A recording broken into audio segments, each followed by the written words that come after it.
is there actually a shot that we're gonna get the Snyderverse back? It's definitely a troll. It's definitely a cry for an attention. I don't like it.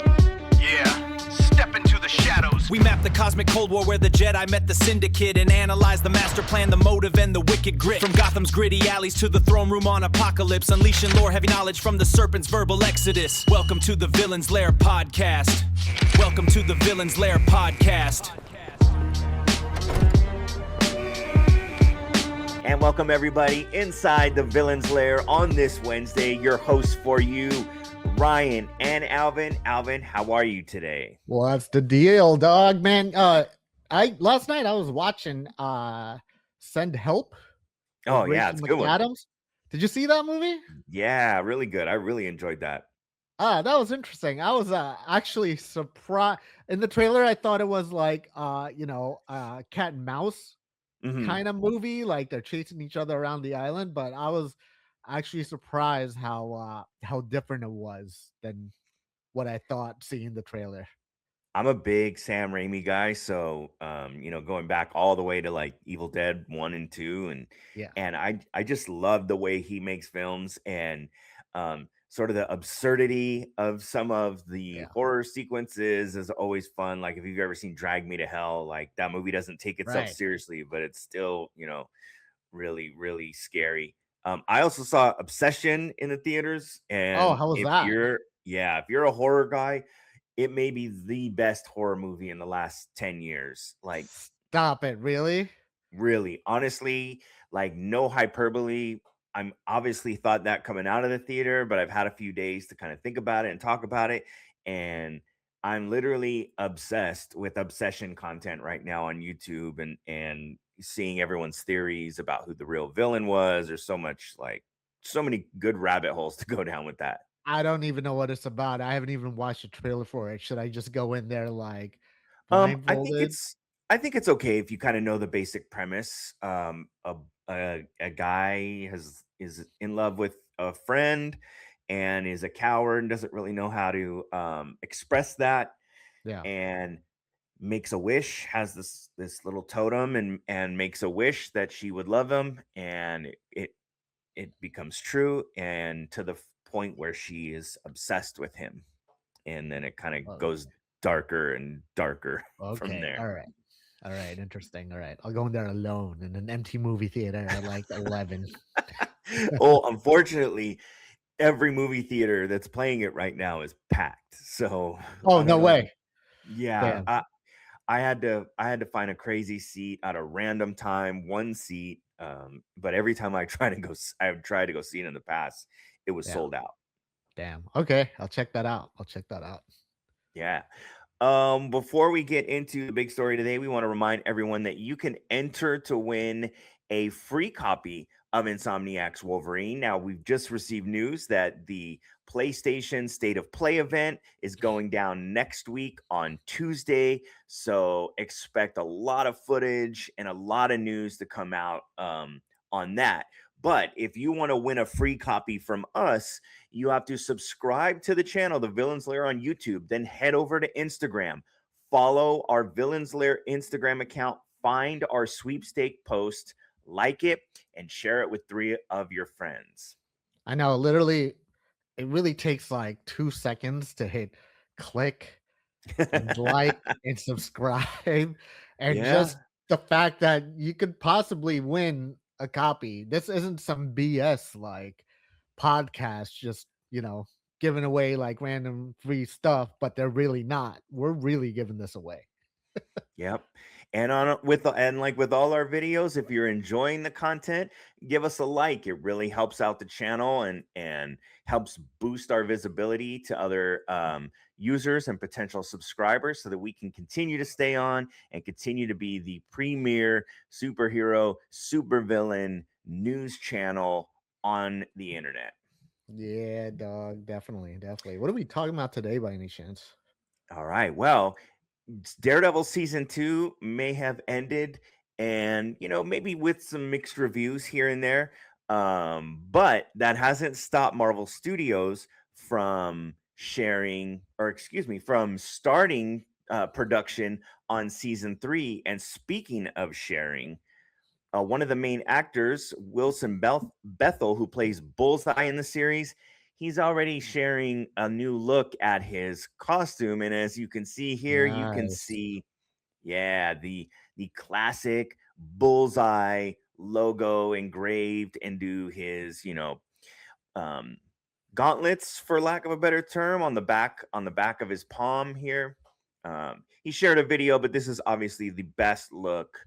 It was just like a quick 10-second video of him, pulling his hand out of his sleeve, so you could see that. But that's the definitive look right there. The new fan favorite, Bullseye in the Daredevil series. Who would have thunk, right? But my take on this, Absolutely, right? my Uh, favorite character by far.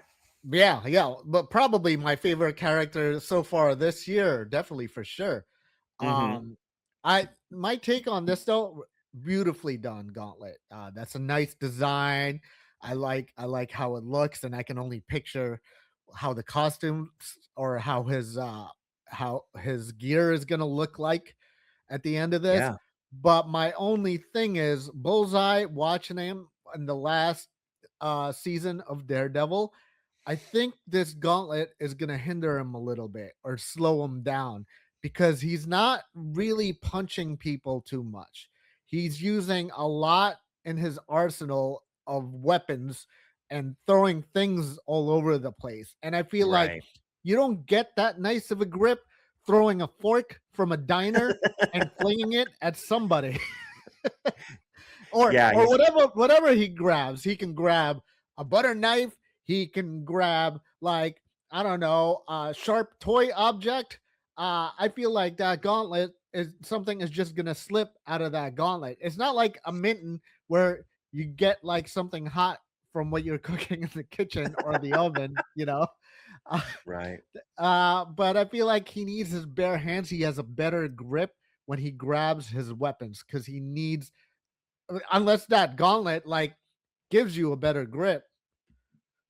So Yeah, he could, he's such a marksman, especially with any sort of gun, but obviously his forte being able to turn anything from a paperclip to a staple, or a pencil into a projectile and a deadly weapon. And I think that, you know, he's so accurate and he's so talented. I don't know if he really could stop him. Even I mean, probably he could probably do it with a full cast on a broken hand, right? I think he could. he's just I so mean, his skilled. energy levels, if you're talking about like a video game type scenario, was like in a low when he was Hmm. fighting everybody in the last scene. Yeah, And he's always like bleeding out somewhere, limping, like right, other than the diner scene, right? right. Also, it I have like a little like they probably fought each other before and but I would like to see that version of Bullseye at the diner scene against Hmm. the version of Frank Castle Punisher when he was at that small bodega type restaurant Right, right. because Frank Castle was also grabbing everything and anything in that restaurant.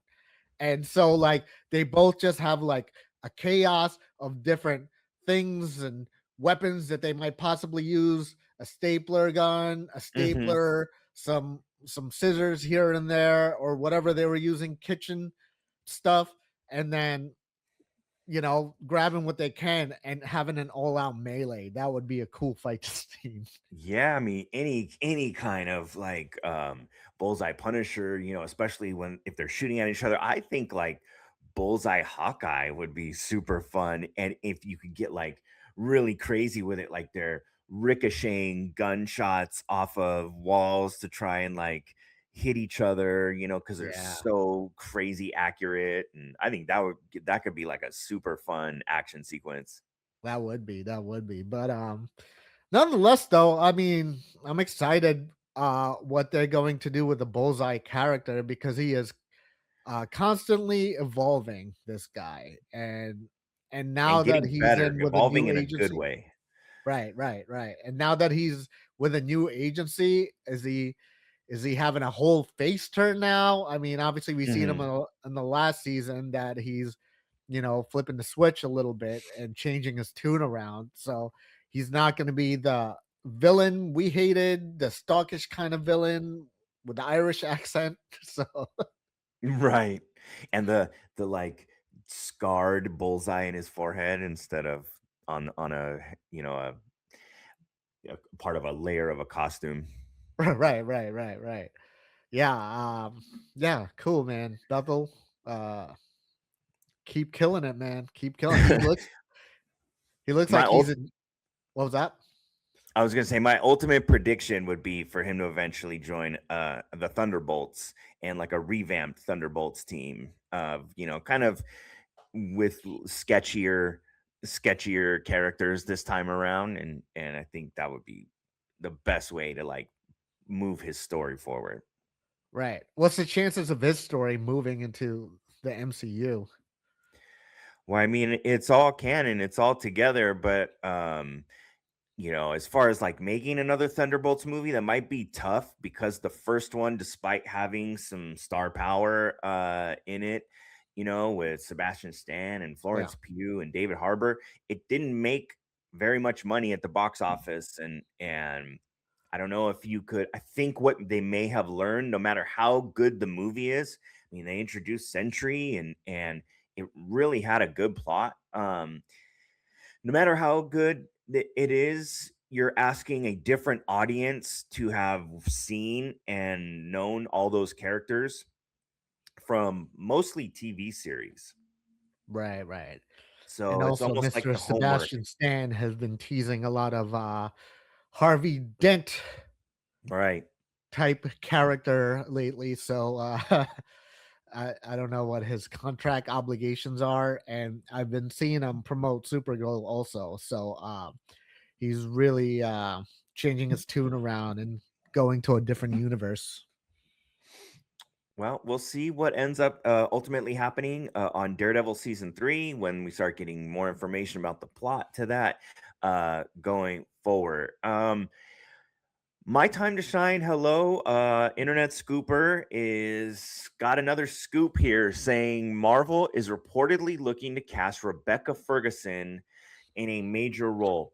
If you don't know Rebecca Ferguson, you're not familiar, you may know her from the Dune trilogy. She plays Timothy Chalamet's character's mother in those movies, and she is also in the Mission Impossible franchise, appearing in 3 of those movies. Obviously, a very talented, very famous actress.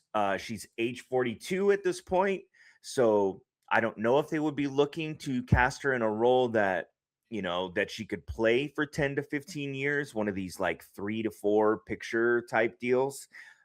She feels kind of more like a one-off or maybe even two. Look, 42 is not old by any means, but when you're that age, maybe you start to think about, you're not wanting to be tied down to several commitments. Is there a role in the Marvel universe you think fits Rebecca Ferguson? I'm thinking a little sultry, wintry type character like Emma Frost. I could see her Okay. in. Listen, I don't want this movie to be convoluted with different characters. I want kind of depth. I want kind of storylines. I don't want a lot of heroes in different scenes. Not unless this movie is like 4 hours long, obviously. But if we're gonna start introducing new characters, we better be highly invested on them this time around. Yeah, I mean, like we talked about Brad Pitt the other day, or and which is just like a internet rumor report at this point. Nothing has been confirmed by any agents or trades. But I think these are roles that come after Secret Wars. These are post Secret Wars and the next saga, the Mutant Yeah, Saga. So um these are going to be movies that are building the next part, the next chapter of this universe, and so they're only going to get probably 1 movie, 2 movies, probably at best. For me, I think of there's a scene in Mission Impossible, the first movie that she appeared in, where she is piecing together this rifle and about to assassinate someone at this opera house. And for me, I when I think back to this scene and this news, the dots that I connect me to Silver Sable, especially as the Spider-Man story goes forward.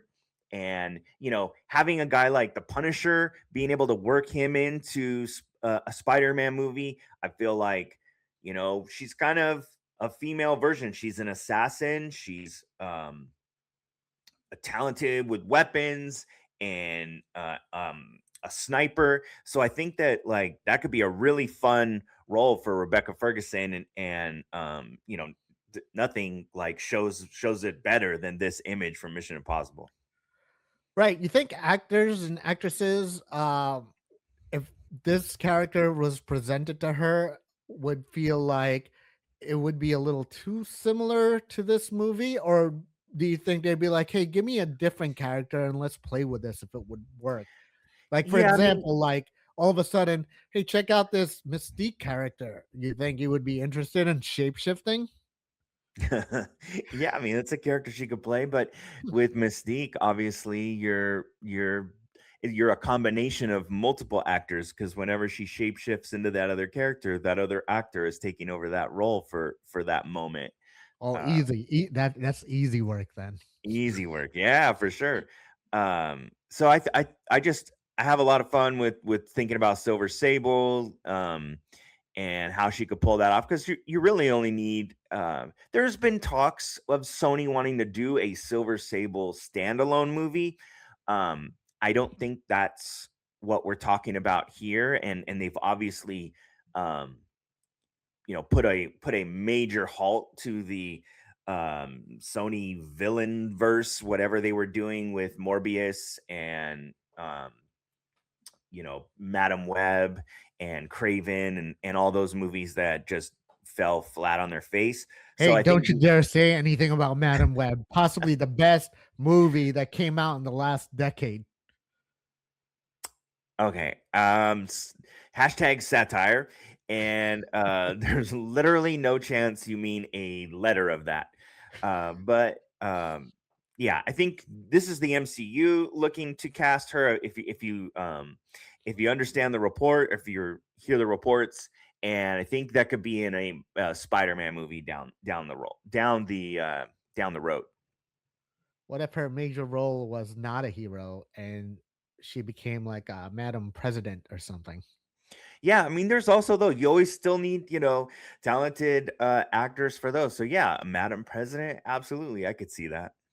Yeah, like or you flip the switch real quick and you play one of those anti-mutant government official, but you change it to a female. Yeah, yep, you could absolutely gender swap a Bolivar Trask type role, right? Right, yeah. Which they can do easily and they probably should this time around. Yeah. Speaking of switching, the Zack Snyder verse, right? It had its Oh, run. Very mixed at times, very divisive, very polarizing. And it eventually led to James Gunn's new DCU. Peter Safran also evolved in those decisions as well, but mostly James Gunn. He's sort of the face of this new universe. Zach has been taking to social media recently, and his most recent post was this image of Superman with the word hope at the bottom. Now, what an awesome, first of all, amazing image right here. I mean, this is an iconic image. I wish the S was on the back of the cape, but whatever, nitpicks. Um, and his caption on this was the suit means hope, and it will always mean hope. all right. Let me What are give we a doing here? brief breakdown of this post real quick. What we're doing is we're studying a masterclass in internet chaos. Zack Snyder casually dropping the Superman post just to send the entire DC fandom into a complete meltdown. What is he actively trolling James Gunn's new cinematic universe or just genuinely enjoys watching the timeline burn. I don't know, but you have to respect the hustle, though. I'm just gonna grab my tinfoil and lock the blast doors because The floor this is is yours. a fucking Snyderverse madness. I like it though. I like how he's trolling it. But what I hate about this though, if you're a Snyderverse fan and you want the Snyderverse back, there's hope that you might get this back, especially Oh, literally him saying hope in there, yeah, maybe that's the hope he's referring to. right? And mind you, before this, he's posted a bunch of them before. He posted a Batman one a few days ago. The same time Matt Reeves is posting a bunch of Batman posts. So it's not just James Gunn he's battling against, he's also posting against Matt Reeves. So is there actually a shot that we're gonna get the Snyderverse back with this Paramount Warner Brothers merger about to ensue? Great point. Great point. I mean, it feels a little pick me that when the Batman is dropping images, he had to post his Batman picture. And now with Supergirl, all these new TV spots coming out, we're back to posting about Henry Cavill's Superman. It's definitely a troll. It's definitely a cry for an attention. Um, I don't like it. Just the timing of it is just really lame to me. Um, I mean, what if you had to give me a number, a scale of 1 to 100, with 100 being they go into production next year? Like, what are the chances that the Snyderverse ever returns? It's gonna be pretty slim. And also my problem with DC right now and Warner Brothers for that matter. Marvel's not having this problem with all these different directors going against each other's or writers or whoever. They're Hmm. not being like, "Oh, I'm gonna post this or post this." It's not about DCU against DCEU, you know? Can we just Right. all get along and make this product a lot better? You know? Let's Yeah. team up for once, you know. Let's come out with some really artistic crafts here. You know, we had Snyderverse had its run. Maybe you can give James Gunn a little pointer here or two. I don't know, man. It's just I want DC to really have a huge success in these upcoming films this time around. Yeah, so do I. I mean, I success for these movies now is only helps both studios. It only helps Yeah, when DC is good, it helps Marvel and vice versa. Um, so I think they all. I mean, Kevin Feige said he actively roots, for their films because of that reason. And if these movies all fail, then people start to the general public starts to lump them together, and not they don't. yeah. You could go on the street, and I bet you if you asked 50 random people, what's here's Superman. What is he? Is this a Marvel character or a DC character? Like a normie, casual person on the street, you probably get a 50-50. Um, they probably wouldn't know. Oh, So should we go to Hollywood Boulevard and test this out? I think there's a man on the street segment coming based off that. Yep, right there. There's our next idea. I think we should really test this out. Yeah, Um, I would love to. I mean, enough with the trolling. Let's not troll. Also, Zack Snyder posted a picture of him and his cinematographer in the Paramount lot not that long ago. So what are you getting at? What is Zack Snyder's next project anyway? I don't even know what he's doing. Yeah, I mean, we had the Star Wars ripoff on Netflix that tanked Oh, right. horribly. Yeah, Um, and I do really enjoy quite a few of his movies, and I know that some of them are just because it's pure action entertainment, and I know he can be very light on story, and I can know that he sometimes needs 3 to 4 hours to tell a complete story. I know. While I wish we would have seen his Justice League, vision sort of play out and get to that, dark side battle that we never got. Um you could tell like the writing was on the wall with some of these, films failing, that it was time to just kind of cut bait if you were Warner Brothers. And I also know that he has a lot of fans over at Paramount. And once they take over, if Supergirl flops, if Clayface flops, they're they bought Warner Brothers without, they didn't. James Gunn's not their guy. It's kind of like in sports, right? When a head coach takes over a team and he's like, well, that's not my quarterback. I didn't draft that guy. Yeah. Maybe time to move on from that quarterback and I can get my own guy. That's why I'm here. And so maybe there could be a world where, his friends at Paramount are like, yeah, we actually like the Snyderverse and we hear the fans, and James Gunn's movies just aren't doing it. And so they move on and resurrect the Snyderverse. I put that at a 25 out of 100. I mean, that's so far-fetched at this point. There's a lot of loyal fans out there for sure. And like you were saying, there's a lot of fans in the Paramount executives. Uh, so if it's gonna happen, look, time is ticking. Father Time is Yes. winning, and what you're gonna get out of if DCEU is brought back to life is Kingdom Come. So Yeah, yeah, because they're all older. yeah, that's it. I mean, what if it does come back pre-production and then Hmm. production, post-production, and the movie coming out, it's gonna be like 2035 at this point. Literally, yeah.